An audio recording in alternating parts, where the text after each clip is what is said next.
EP50. Here we go. Welcome to Punch Talk Wrestling!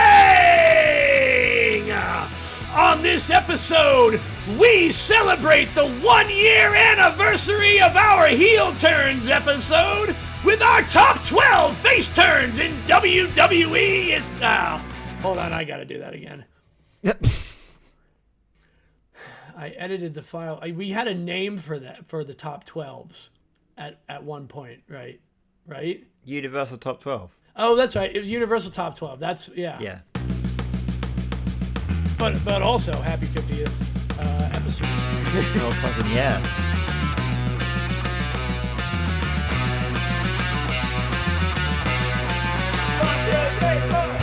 Welcome to Punch Talk Wrestling! On this episode, we celebrate our tribal chief, Roman Reigns' epic return as we bring to you our Punch Talk Wrestling Universal Top 12 Face Turns! I am R.W. Hellborn, the PA Rock Prince, hailing quote-unquote from Philly! And I am one half of the Crown, which is one half of your Punch Talk Wrestling Inter-Universal Tag Team Podcast Champion host of the world! Now, then, and forever by my side, 3,500 miles away in London, England. He is my tag team podcast partner. He is the other half of the Crown, which is the other half of your Punch Talk Wrestling Inter-Universal Tag Team Podcast Champion host of the world, Mr. Did You Know, Sir King of Reels, the proper brick, C.J. Newman!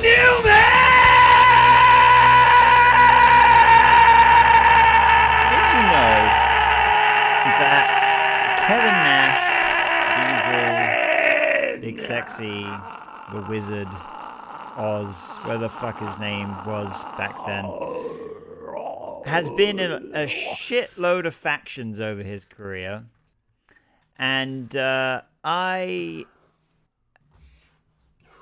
was trying to look into who exactly has been in the most factions, and through doing some research, and I was thinking about this last week, and I feel like Kevin Nash is the guy who's been in the most. And never been in a faction in the WWE, unless you count the Clique. So you could count the Clique if you want. But that wasn't a faction on screen. Yeah. I guess he was in the NWO in the WWE actually. So yeah, he was. But that's the same faction. But it's the same faction. Yeah. But yeah, true. Anyway, in WCW, he was part of the Diamond Mine. He's part of the Half Ton of Holy Hell. He's part of the NWO. He's part of the NWO Wolfpack, different faction. He was part of the NWO 2000, different faction. I guess. Yeah, Millionaires Club. And in TNA, he was part of the Kings of Wrestling, Paparazzi Productions, the Main Event Mafia, and The Band. So, my guy has been part of about 10 factions. I counted 10 on my fingers. Yeah. Because that's as high as I can count on my fingers. Wait, who are we talking about? I missed the Kevin first Nash. Kevin Nash. I missed the whole first part. So, I mean, there's people out there that have been part of a lot, like Triple H has been part of Evolution, DX, Corporation, Corporate Ministry, The Authority. He's been part of a shitload, but I couldn't find any more than Kevin Nash. Kevin Nash has been part of a lot of factions. So, but if you do know anyone out there that's been a part of more, let me know, because that's as far as I could find. Okay, it was 10. Yeah, it's just kind of a thought that crossed my mind the other week, and I was like, who's been part of the most factions? And it seems to be Kevin Nash. So there you go. All right, Big Sexy. Big Sexy. Yeah. Yeah. And on that note, how's about we talk about some face turns? Yeah!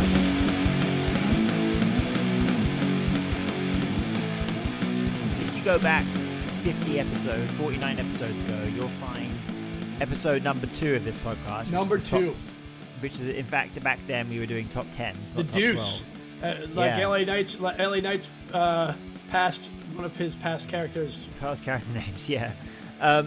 And with that, we did the top 10 heel turns. Now, I find, obviously, in professional wrestling, heel turns are much more bang. They're a moment. Like Dominic Mysterio turning on his dad. It's like, holy fuck, didn't see that coming. You know, sometimes they're out of the blue and you don't expect it. Or sometimes they're teased for quite a while and then boom, they turn on their friend. Yeah. But with face turns, it's a lot trickier. You don't get these big moments where it's like, boom, that was a face turn. Not usually. I mean, there's been a few. There's a few moments, but for the most part, it's normally a long. And we'll see those moments. Yeah. Yeah, it's like a story. Most of the time, it's a story arc for some people, and they slowly change over time and then become a face. Yeah, but, and or like in instance of what we just saw at SummerSlam.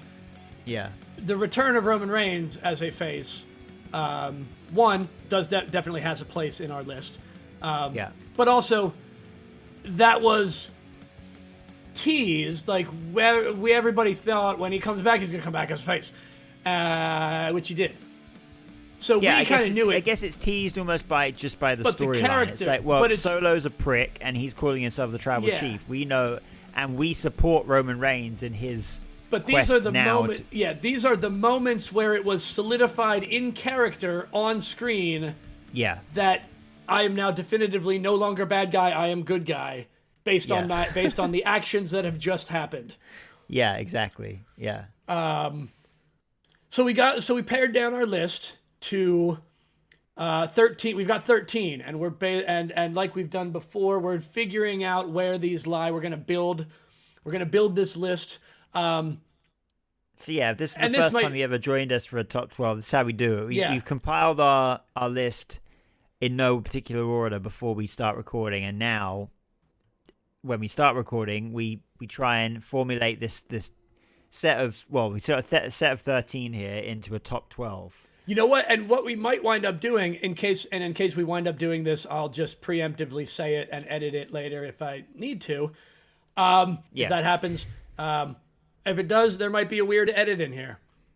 But like the proper prick CJ Newman said, these are in no particular order yet. So we're going to put them in the order. We're gonna go through them in no particular order, but then as we go through, we'll place them in an order. So let's just start from what's on the top of my list here. Not the top of my list in particular, just what I've written down first. Yeah.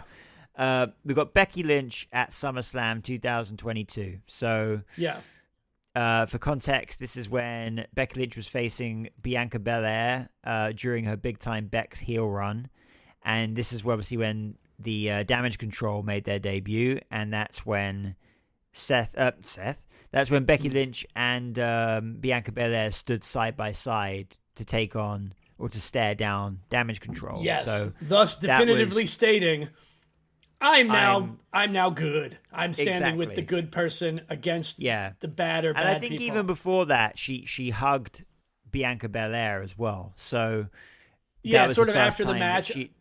So it was the first time she'd showed any kind of tendency to be a decent human being after being back for a year. Bianca Belair is such a positive person and such a ray of face energy that she literally beat the heel out of Becky.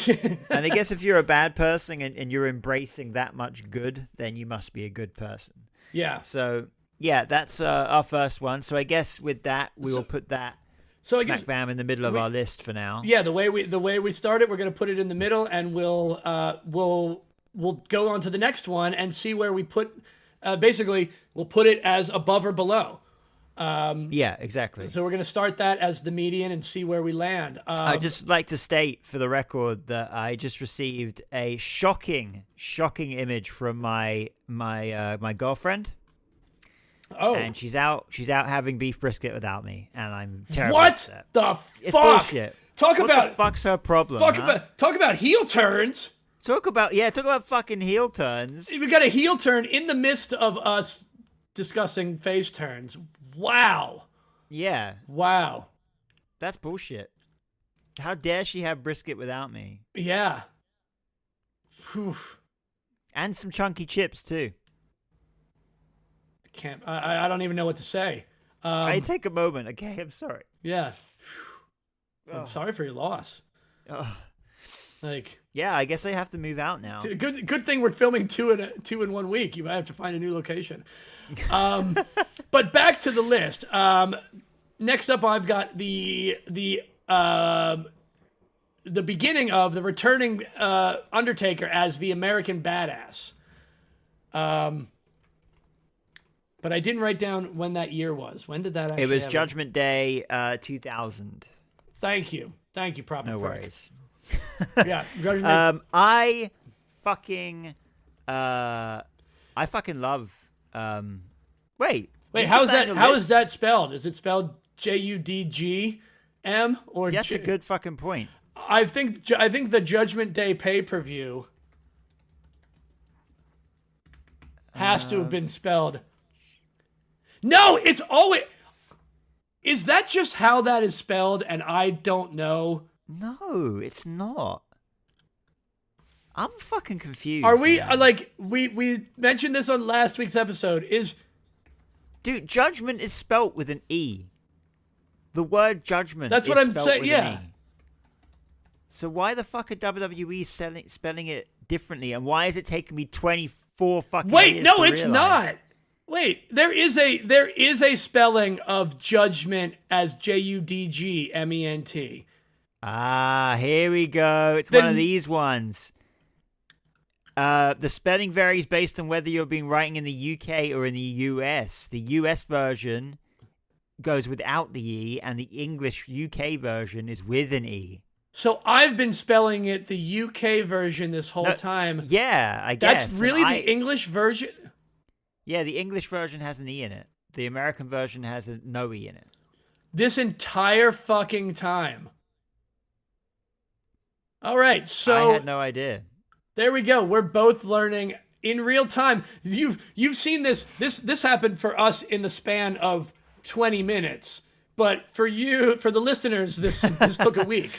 Yeah. All right. So we both failed English.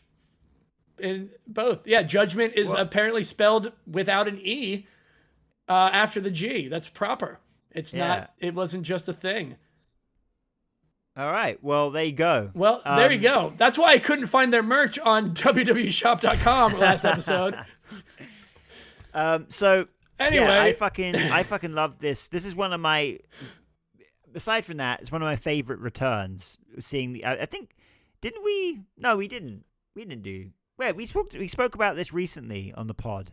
We did because I did a reel about it. Yeah. Anyway, I fucking love this return, but obviously, before the Undertaker disappeared with an injury in the tail end of 1999, he was part of the unholy Alliance, yeah, something like that with the Big Show. Him and the Big Show are a tag team. Yeah. And he was a heel. And he obviously, coming back in this match, he obviously attacked the McMahon-Helmsley regime and solidified himself immediately as a face. Obviously, he could have come out that match and attacked The Rock, but he didn't. So... no, he didn't. And also, speaking of which, this is why this keeps coming up, because his return was during the Iron Man match between The Rock and Triple H that disqualified The Rock. Yeah, and it's the only time that the title has technically changed hands because of a disqualification. Right. Yeah. You're right. Yeah. So all of these things, it always ties back to Judgment Day without the E2000. I can't believe all this fucking time and seeing the shirts all this time for years. It's never triggered in my brain. Never Never noticed it until I started looking for the merch. Yeah. Anyway, that's on that on our list. So where does that fall? Where does Undertaker? Now Undertaker's technically turned face before. But this was also a change of he had Taker. turned face before, but this was a change of character, and like out of all of Taker's face turns, this was the biggest for sure. Like it was the most memorable, obviously, because it was joined with the big return. The other face turns he's had in the past, it was super impactful. Yeah, it was super impactful because it was also a return. Impactful. It was exactly. So he returned, and he was not the same Undertaker he was when he left. So that does earn bonus points. Yeah, I think that certainly earns bonus points, which would put that ahead of Becky Lynch. I would definitely say that goes ahead. Yeah. All right. So all right. So Judgment Day. Next up on my list here, I've got John Cena turning face in 2003. Yes, Survivor technically, Series. So they were heading towards a match at Survivor Series, and it was Team Brock versus Team Angle, and we obviously the two guys were trying to recruit members for their team. Brock tries to recruit a heel John Cena at the time, and that's the moment John Cena turned face and never looked back, because he decided to not join Brock's team and he joined Kurt Angle's team instead. So while it's not maybe a massively memorable moment, it's an extremely important moment because it obviously gets spoken about all the time about John Cena never turning heel.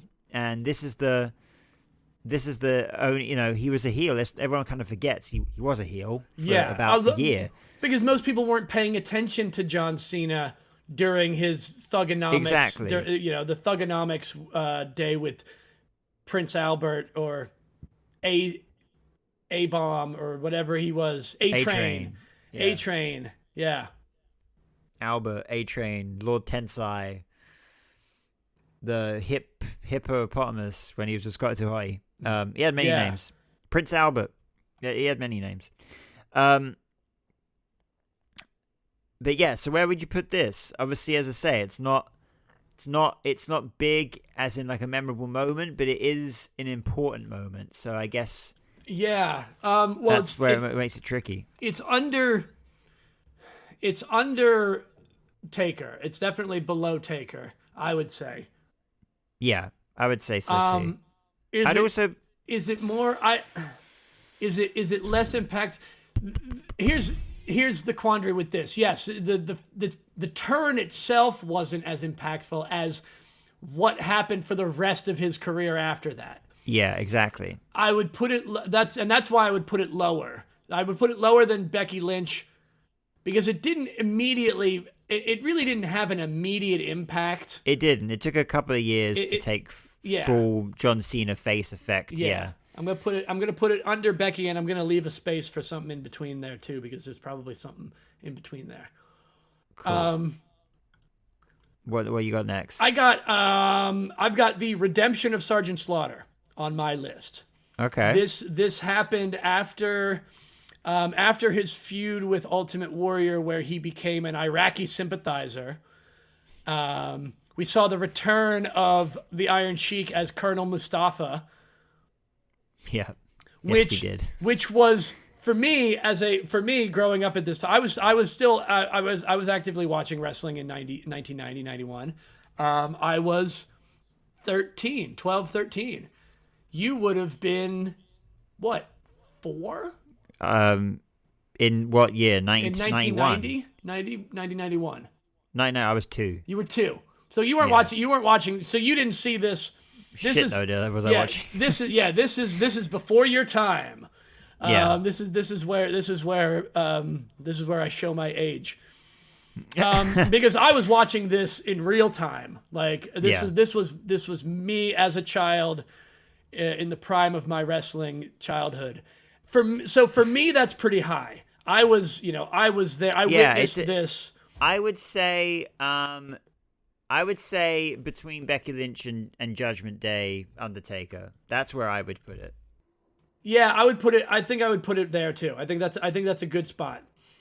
because. But it was important.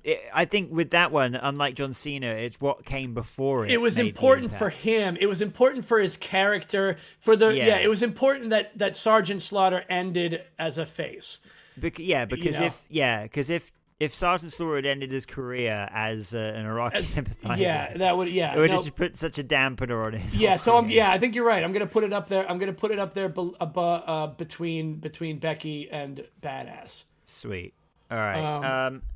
Next one I've got here is CM Punk Pipe Bomb from 2011. Now, which is from an episode of Raw. Obviously, Punk, before going into this, was this kind of a weird storyline that kind of fell on deaf ears, where he was the leader of Nexus.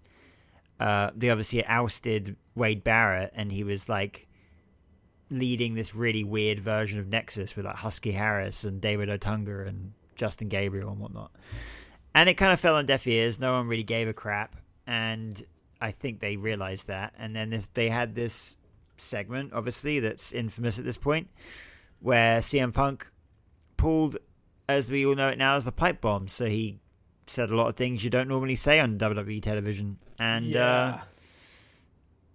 And fuck, I mean, he came out the next week and he was a bona fide star at that point. He was the voice of the voiceless. He said a lot of things that maybe a large chunk of the WWE audience at the time were thinking. He said it on TV, live on air, and I think it made him an immediate hit. Yeah. And obviously, only a month later, he defeated John Cena for the WWE Championship, and he was one of the first legitimate contenders for John Cena's spot as the top of the company for many years. But he also fell into this same area of this was what was problematic about CM Punk back then. Yeah. Yes, from the standpoint of professional wrestling, the sport of what you're doing in the ring, the technical aspect and the athleticism, that was always his thing. He was the best at doing those things. But was CM Punk the guy to go on the Today Show the day after WrestleMania and have those interviews? Like, is he the actual face in those regards?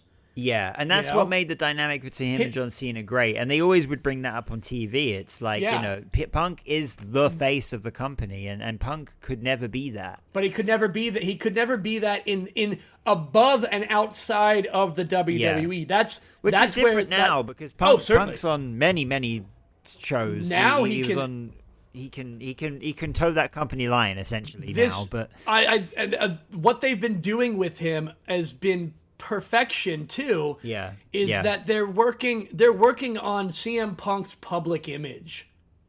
Too with this. But as far as that event, where does that rate? I'm going to suggest, I mean, it's pretty big. It's a pretty fucking big face turn, to be honest with you. And I probably would put it, for the moment now, on top of the list. I'd put it above Judgment Day Undertaker. And this is what gets into how we're qualifying this list, really, is the turn. Is it the character? Is it the impact? We're judging this based on partially the character, partially the impact of the business, partially the storylines, right? Like partially the person himself. It's a Venn diagram of many things. So I think that's worth explaining as well. Yeah. So I think it obviously sent CM Punk went from a mid-carder to a main eventer, and he's never looked back since that moment. But yeah, I think it's got to be at the top so far. So far, yeah. So far, it's above. Cool. It's above Badass Taker. Yeah. Cool. All right, what you got next? I've got Sami Zayn turning on the Bloodline. On my list, on cool. Here. This was one that I think we were on the ropes about. I think we're going to find it's going to be kind of low on the. We don't have to go too much into this story. This is a pretty fresh story. I'm just saying we're putting it at the bottom of the list. We know this is going to be at the bottom of our list. but it's such a Yeah. good turn. It was a feel good moment. It's a feel good moment. It's one of my. I mean, if I look back on the last 3 or 4 years of the Triple H era, this was. It's up there. It's probably my favorite moment of the Triple H era, if I'm honest. And like, but I think why it's so low is I look at Sammy in that era as he wasn't a full-fledged heel. But that's the thing, and you're was, right. He was, yeah. But he was definitively turning on his friends, the heels. The heel, exactly. So with that, he caused himself to be a standalone face at that moment. This might actually bump it up a little more when it comes down to it. But yeah, well, that's part of what it is. Too, because in that match, he had a choice. He had a choice to either attack Kevin Owens or not. Yeah. Now, if he had attacked Kevin Owens in that moment, he would have been the biggest heel in the company. It would have definitively healed him. Yes, because was in that. He was still fighting that battle, that conflict. Yeah. So he was in that mode. In fact, with Sami Zayn's involvement in the Bloodline, he actually made the Bloodline face for a short period of time. Yeah, and I think because the fans were well behind him, and let's not forget, during that time, the Bloodline it had a rivalry with Logan Paul. So you could say the Bloodline, he did turn the Bloodline face, but then it was after that rivalry with Logan Paul that the true colors of the Bloodline started to come out, and Roman Reigns started to be like tyrannical and like a dictator once again. Right. He stopped having fun, basically. Yeah. Well, yeah. It got yeah. After Sammy flipped, it definitively, because the Bloodline. What you're right. They were becoming. They weren't necessarily becoming face, but they were becoming relaxed. Yeah. They're becoming relaxed, and I think obviously Roman Reigns wanted Sami Zayn to show his loyalty because he believed he was like veering off the tracks or not showing his loyalty enough, and that's where we led to that. So yeah, they were becoming comical, but not in a childish comical way. It was the not feeling they were having juicy, fun. They were having fun, but like yeah. But Roman Reigns is not about fun. He's about winning championships. Yeah. And being the dominant family. So where do we put that? It's at the bottom. It's at the bottom for now because it's in the bottom for now. It's below John Cena's face turn, in my opinion. Actually, I don't know, man. The more we talk about it, now you said that. The more that we talk about it, I kind of feel like the impact that it had on the Bloodline was more. But it's difficult. I think it's bigger. Cena. I think it's bigger. I think it's above John Cena. I think we officially knocked John Cena to the bottom for now. All right, cool. Yeah. I'm okay with that. Yep, I'm okay with it too. Up next on my list, I've got it happened last week. Roman Reigns returning at SummerSlam 2024. Put it at the top. Put it at the top for right now. Like, I mean, really, yeah, we kind of knew we were going to go. This was sort of a no-brainer that this had to be. We're in a new era. This is the biggest face turn of this era. Did we know it was coming? Absolutely. But that doesn't mean it's not good. But the predictable things are great. The definitive moment and the reaction that it got is what we're talking about. The reaction was. Hearing that music made the reaction, and then the pop when he hit solo made the reaction again. So it's like it was a face turn of like absence makes the heart grow fonder. He's firmly left as a heel, and he came back the biggest babyface. So it's I know you said to put it on top, but the struggle I have is obviously I don't want to have recency bias take effect here because I totally want to have recency bias. Fuck history. Fuck what people think about the Well, we've either got recency bias or we've got rose tinted glasses. I mean, like that's true. You're right. One way or another. I'm just looking at it as the way it affected me now. It's the way, like, I'm Well, if I look, yeah, you're I'm right. happy. Now, if I look back at all of the others, I mean, the Sami Zayn thing definitely made me pop. The Roman Reigns thing made me pop. All the rest, Yeah. I enjoyed, but I mean, But we're right. also looking. We are also not just our own biases, but we're trying to look at this as a whole. Yeah. What, realistically, what do these? And it's up there. It's up there. It has to be up there because it's the most important face turn that has happened. Cool. All right, recently. I'm happy with that. Yeah. What you got next? We've got Savage, WrestleMania 7. He was facing the Ultimate Warrior, and if he lost the match, he would have to retire.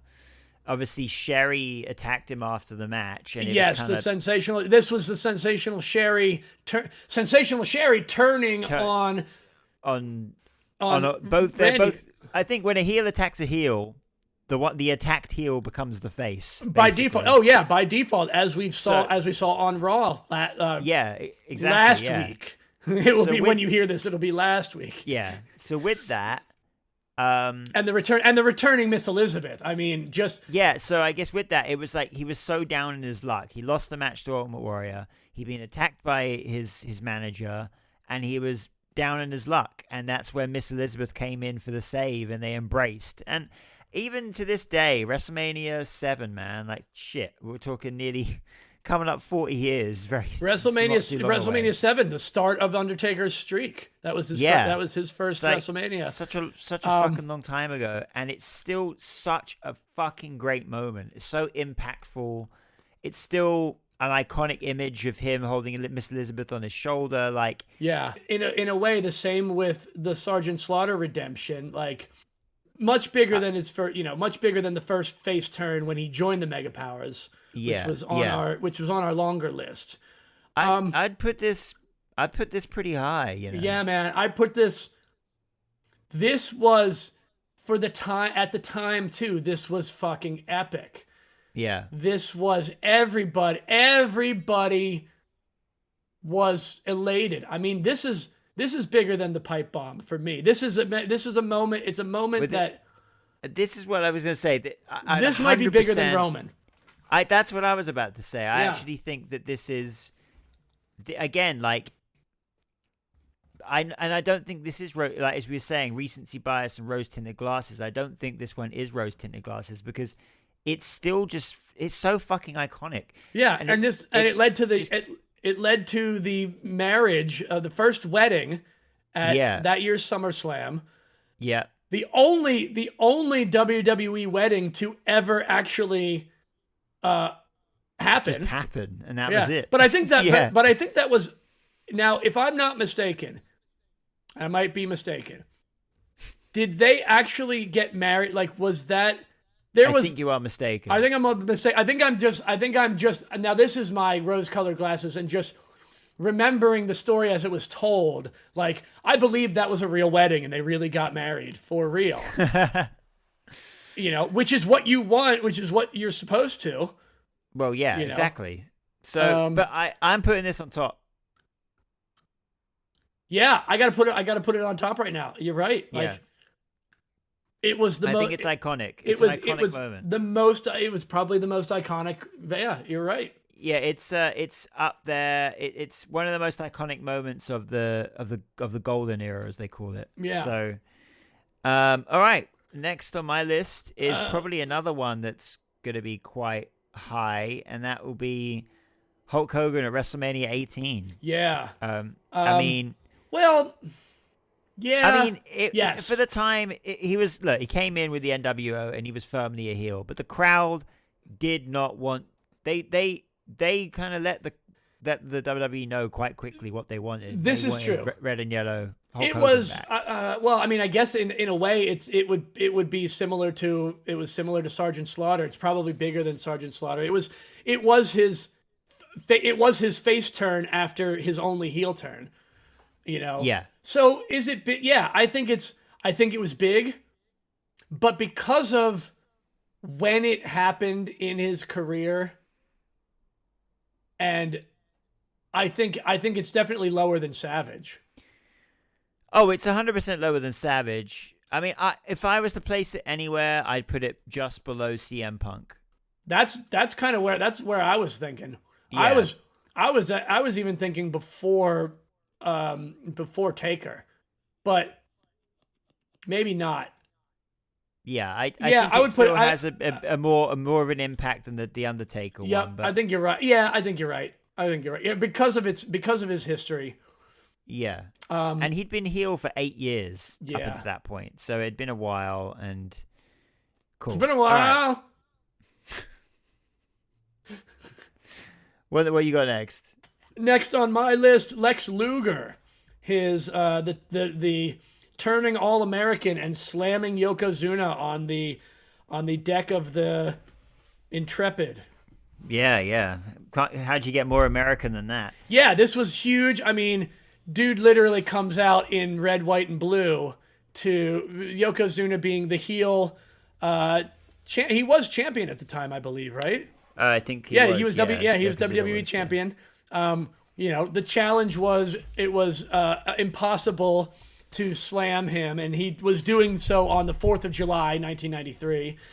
Of course. As if it couldn't get more American. Literally, it was the most you could not get more American if they tried. Well, I don't think you could. I really don't think you could. You just needed like the Star Spangled Banner playing in the background. Yeah, it was a American flag jacket and blue jeans, like straight up. Yeah. You just needed like an eagle flying in the background or something. Yeah, man. But again, I saw this happening like in real time at this point. I was still in 93. I was in I was just in high school. I was still watching wrestling. Despite what happened after the face turn, this turn itself was so epic and so big and so unexpected because he was such a asshole heel at the time. He was the narcissist, right, yeah. Lex Luger. He was the narcissist, yeah. I mean, obviously, I know about all this. Everything that predates me as a wrestling fan, I know about because we've heard of wrestling freak. So, but did it change? Iconic, yes. Iconic, yes. Did it change anything? It changed fuck all. Overall, at the end of the day, yeah. Did it? It didn't do much after that. It fell flat. It fell pretty flat. The peak.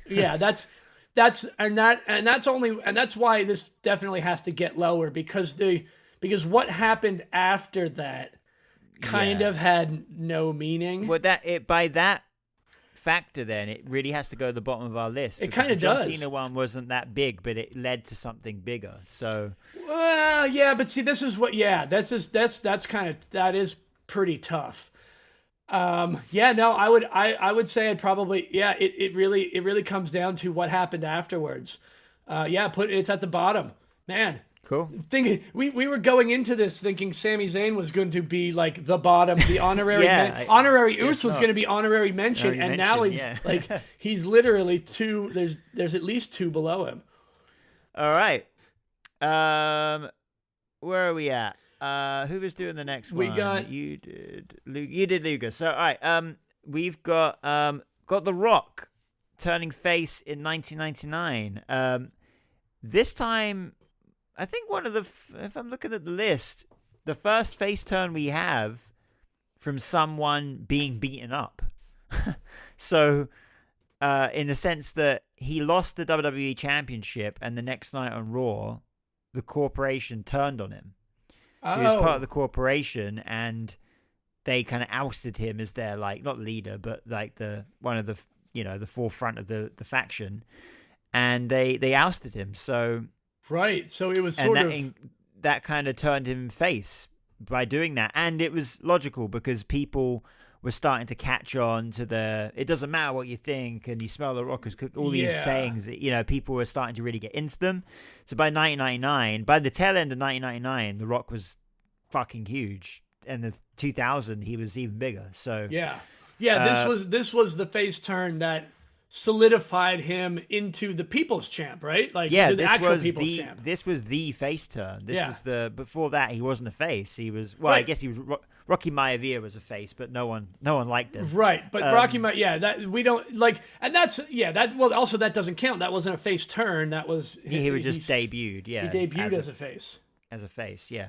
So, I mean, significant in the sense that it kicked off. It made him into the megastar he is now, really. So I guess it's in the same kind of category as not a memorable moment, but something that's historically important. Yeah. So I guess he's kind of around that region with John Cena. So I would probably put this. In fact, I'd probably put this just above John Cena.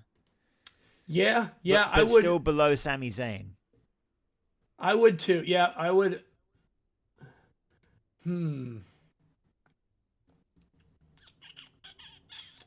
I would put it above Sami Zayn.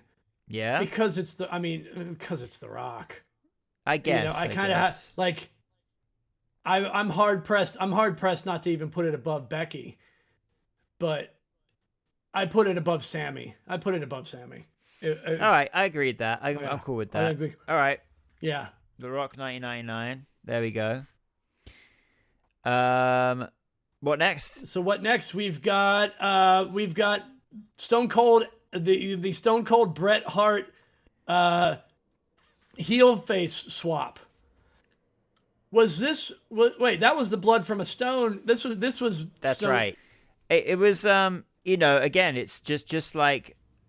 So I guess in a way, this comes above The Rock and John Cena in the sense that this ticks the box for being a significant moment in the fact that it made it like for the rest of his career it was the most important moment. Well, but not only that, it's a very memorable moment. Everyone remembers this moment.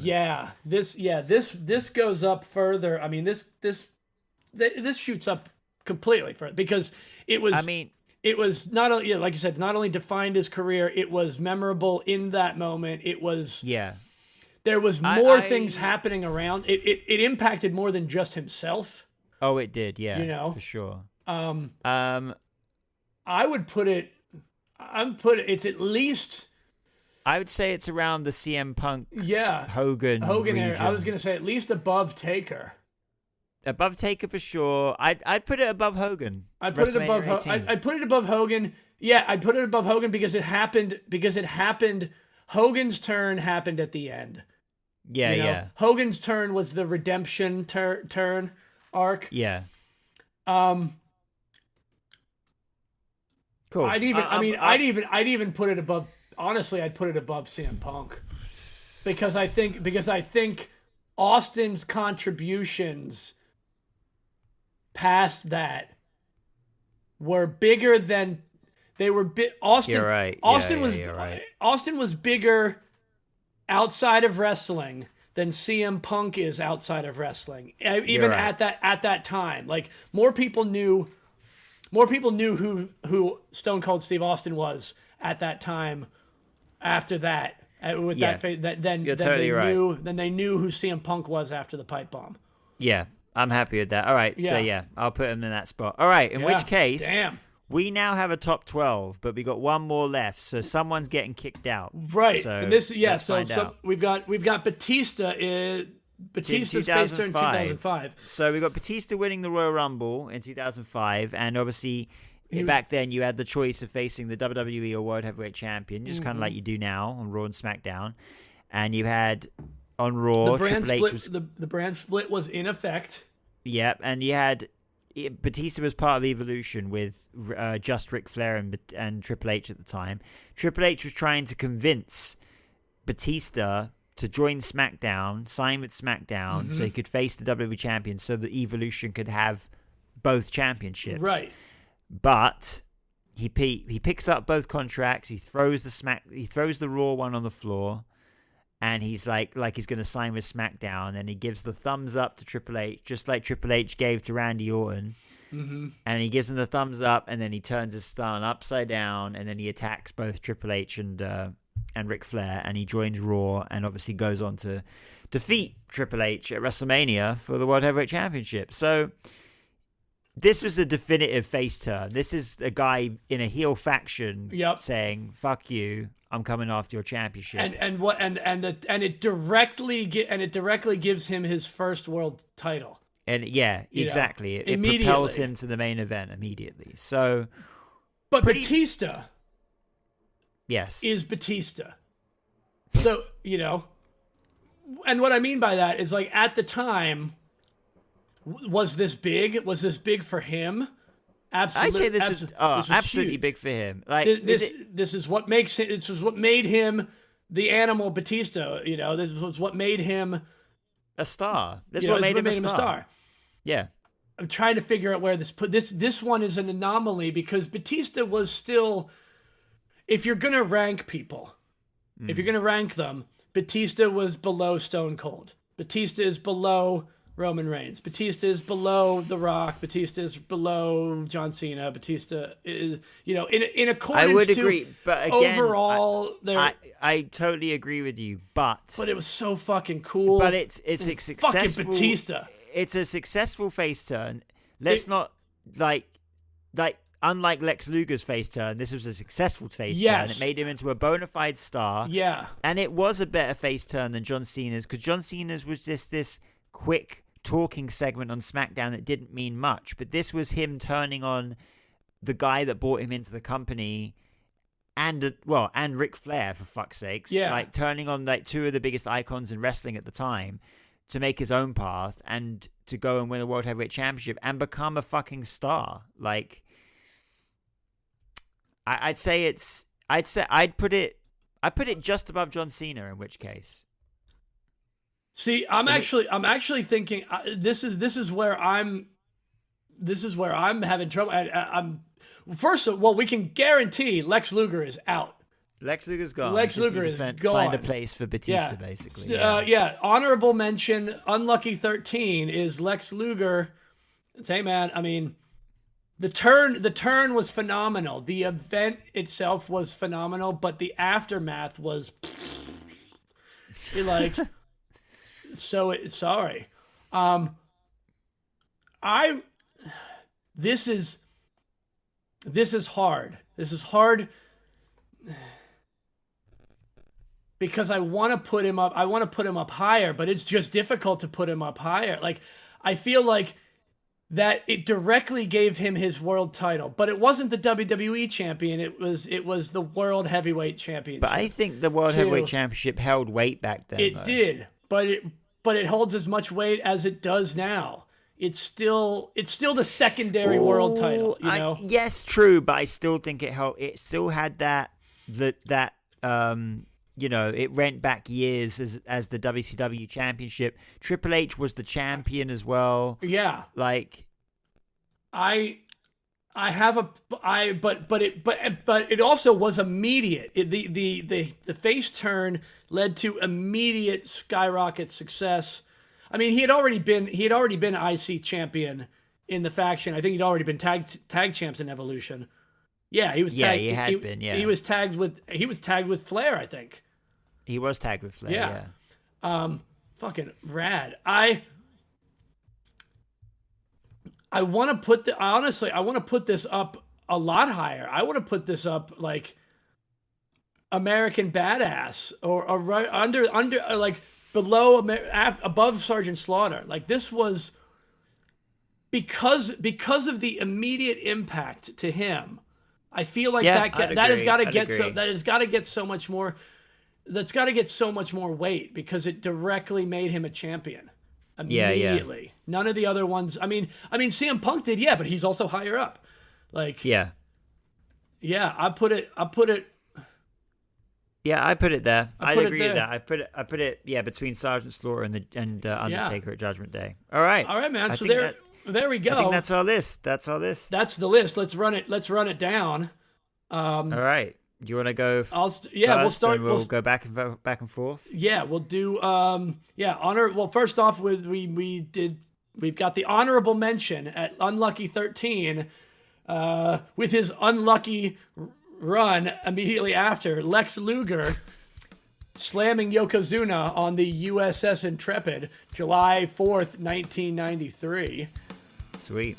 All right, so starting the official top 12 at number 12. The official top 12 starts now. Yeah, and some of these won't really have dates or events, but John Cena turning face around the time of Survivor Series 2003. Yeah. So, yeah. At number 11, 1-1. Sami Zayn turning on the Bloodline. I forget what date. That was Royal Rumble 2000. Royal Rumble 2000. Yeah. Yeah. 2022. Yeah, that's the one. That one. Next, number 10, we got The Rock basically being ousted from the corporation and thus turning him face in 1999. A forced face turn. That's right. After that, Becky Lynch's SummerSlam 2022 face turn, pairing with Bianca Belair to now take on the emerging Damage Control. Yep. Number 8, we got Sergeant Slaughter's Redemption from 1991. Yeah, that was awesome. Number 7. Number 7, and that is Batista as world champ. I mean, we literally just talked about this less than a minute ago, but yeah. Complete what I want. And what I want is Batista as a face and a world champion. 2005 was great. Yep. Number 6, we got the return of The Undertaker as the American Badass at Judgment Day 2000, returning as a face. Mm-hmm. Number 5, Hulk Hogan's WrestleMania 18 face turn. I guess that's post-match face turn. I guess the match kind of kicked it off, I guess, yeah. What you say. So, yeah. Well, I guess you could also say that was sort of a forced face. Yeah, fan-forced turn, yeah. You know? Yeah. Fan-forced face turn. FFF, hashtag FFFT. Number 4 is the CM Punk pipe bomb. Number 3, Stone Cold! WrestleMania 13's Blood from a Stone face-off swap with Bret Hart. Yep. Number 2 from last week, Roman Reigns returns at SummerSlam as the face tribal chief. Yeah, as the OTC. As the OTC. As the OT. Yeah. Well, yeah. I was going to try to do something more with that, but you don't have to do more with that. It's perfect the way it is. And number 1, the greatest, and arguably, I mean, I think this is. I didn't expect this to be number 1, but I'm happy that it is. I didn't expect it either when we put the list together. Like, kind of almost forgotten about it until Danny the Brain Bauman was the one that put this on our list originally. Yeah, we've got Randy Savage, WrestleMania 7, his face turn, his redemption after retirement. Yep. Because when a heel turns on you, when you a become heel a heels face. on you become face. I guess so. I kind of forced face turn in a sense, like yeah, heel plus heel equals face. It was also, I mean, you're a face. If Miss Elizabeth is by your side, you're a face. Like yeah, that's pretty much it. Yeah. Right? Didn't she join the NWO though when she went to WCW? Did she? Did she? I feel like she did. I don't know. I don't remember. I never watched WCW for the same Neither reasons. did I don't watch That's AEW. just a vague memory of that, but it doesn't suck. It doesn't suck. I'm kidding. You know, it's just not for me. The presentation is not my preference. There we go. Know? Some people. That's our top 12. That's our top 12. I'm happy with that. Yeah. That was one of my favorite top 12s. I think it was. Yeah. And in a shocking turn of events, for people that have, listeners of the pod who have listened to our previous top 12s, you know that all of our top 12s previously would end in number 1 being a some kind of Jinder Mahal, waiting for the drop, match. But this time we couldn't force it. Like we tried. One, Jinder Mahal never had a face turn. So that because it was told to me that 3MB was not a face faction. No, they were not. Yeah. I guess I didn't get the memo there. I fucking loved those guys. I loved everything about it. They were fun. Like they were good to. They were fun to hate. Yeah, I guess I felt like they were face in the way that like we kind of got behind them in a. They were like a comedy act. They were folly. Yeah, they were a folly. You know, they were heels at folly. But yeah, Jinder Mahal has never had a face face turn. Turns. Yeah. Now, if and when he does return to WWE, I think we have make an exception for a number 0 in this instance. The future potential returning face turn of the modern day Maharaja Jinder Mahal would be the number 1 number. But since it hasn't happened yet, we will have to just not much wait. we can do about that. There's not much we can do. We can just say that we're proactively planning. Or at least I am. Retrospectively. Futurespectively. Yeah, futurespectively. When we look back at the time, I'll either be right or I'll be surprised. Yeah. But in my heart and in my soul, there is a future in which the modern day Maharaja Jinder Mahal.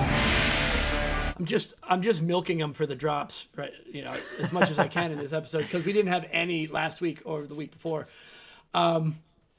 No, we had one. We had one 2 weeks ago. But never enough. It's never enough. I think we should do a whole episode that just drops. I'll just continually say Jinder Mahal. You know, at any at varying intervals, like the way my Apple Watch tells me to stand every 50 minutes. You know, every 5 minutes will be just a Jinder drop. That's how we could time. I mean, we could time the episode that way by how many Jinder drops, how many JDs there are. Oh fuck, another JD. I mean, we've got JD McDonough. I guess he's now officially a member of the Judgment Day. Well, I guess he was before. Was he? He was. But he said in his promo last week, this week as of the recording, last week as you're listening. Yeah. That he's finally in the Judgment Day. Like you never wanted. He basically made it seem to me that Damian Priest. Right. He was never on the shirts. I guess Carlito as well was never really in the Judgment Day either. No, Carlito was definitively not in the Judgment Day. Yeah, definitely not. Yeah. I mean, he wasn't even wearing. But now he was wearing. He was last week. He was wearing the Judgment Day. Yeah, he was wearing the Judgment Day gray shirt, I believe. Yeah. But get this. There it is. Liv Morgan's the first ever American to be in the Judgment Day. Isn't that wild? That's pretty funny. Yeah. Wait, Dominic Mysterio is not an American born. He's probably American born, but he's Mexican heritage. Same with Damian Priest. He's born in America, but he's Puerto Rican heritage. Like Liv Morgan's the first just American heritage person. Got you. Like to be in the Judgment Day. Yeah. Family's been here for a while. Like okay. Just the first ever white American to be in the Judgment Day. Yeah. Okay. That's pretty desperate. Yeah. Just kind of found it kind of cool that it's kind of basically a faction of like foreign talent. Yeah. I also I don't know if she's going to stop wearing like Daisy Duke cut off denim shorts now or not, but I guess we'll see. It was weird. It was weird seeing her with the rest of Judgment Day in blue denim. I guess. I mean, for all we know, the colors of Judgment Day could change. They could. They're not because the only thing that made them kind of gothic was Rhea Ripley and Damian Priest. Yeah, so. That's what started it. I mean, which made sense. Well, no. I mean, Edge very much started it. Oh yeah, true. Well, they were in suits at that time. When Damian and Rhea kind of ran things, they were a bit more like chains and gothic. So maybe now they can be a bit more like, I don't know, street, kind of like cool. Maybe. Finn Balor's a fashionable dude. Maybe Finn Balor's hip. He's going to, Yeah, he wears bucket hats. My God, bucket hat Finn is the fucking funniest. Anytime I see... Because he just... I can't take him seriously. Yeah, I can't take him seriously in a bucket hat. Like you can barely see out the damn thing. He just looks. He looks like. It looks like he's making a face. Like, I'm gonna pretend like I'm not wearing a bucket hat, but I'm wearing a bucket hat. Like, I don't know. Like, I don't know how to explain it. But there is a disconnect from reality. Bucket hats are in, man. Bucket hat. No, they're not. No, they're not. I mean, in the UK, they're back. In the UK, okay. In the UK, maybe. I guess maybe that's why he's because the 90s are back, man. The 90s are back, so bucket hats are back. Anyway, how about do some shout-outs? Yeah, how about we do some shout-outs? Shout out to Wikipedia. Support Wikipedia. We got most of our stuff from this episode from there. We also got a bunch of stuff from the Bleacher Reports. So shout out to Bleacher Reports as well. But hey, man, I mean, you're one of the few places that you have WWE as its own section along with other sports, and I like that. And that's good shit. And you actually like just talk about it. You don't opinionate. Yeah, you just report it like news. You don't fucking it's Bleacher Reports. It's not Bleacher Opinions, and I like that. Yeah, I like that about that. I like that about you guys. Shout out to Bleacher Reports. Shout out to shop.wwe.com for us finally real. Oh no, that was last episode. Never mind. But shout out to Alan 2K Sports, WA 2K24. Start your legacy. Step into the story. Listen to the last episode for the full long thing that I did when I read a whole bunch of their stuff. But DLC Pack 3, Pat McAfee show pack is already out. And the DLC Pack 4, Global Superstars pack is coming September 18th. That's going to feature Jade Cargill, Nia Jax, Michelle McCool, Carlito, Carly Sane, Lyra Valkyrie, and Dragon Lee. There's also some My Faction content. Superstar cards. Jesus Christ. Patreon.com. So if you want to support the podcast, patreon.com/punkstalkwrestling. We're going to put probably some of the stuff that we just said up there on that. Man, when we record more than one episode a day, it goes places. It's hard going. Tell us things. Talk to us. Interact with us on social media. Instagram and Threads at Punks Talk Wrestling. Facebook and TikTok. No, I said that right. I said TikTok. And I literally thought I said Tic Tac. Because every time I feel like I'm going to say Tic Tac, and I don't. Honestly, I don't even know why I support TikTok. We aren't on it. We might as well just not have it. I mean, there's an account there. We don't use it. We barely use Facebook either. YouTube.com/punkstalkwrestling. And you know what? We'll put up some videos one of these days. We're going to do what we say, and we're going to put up videos of our tour of WWE World from WrestleMania. Yeah, that's definitely. Put that on that. We should actually take some responsibility for this podcast and do some more things. I'm gonna put my foot down, and I'm gonna say we need to step it up. This is year 2 of our podcast. Our Slammiversary episode was last week. Right. So when we come back next week, or whatever we're gonna do next week, did we determine that when we haven't decided that? No, we haven't decided. We haven't decided yet.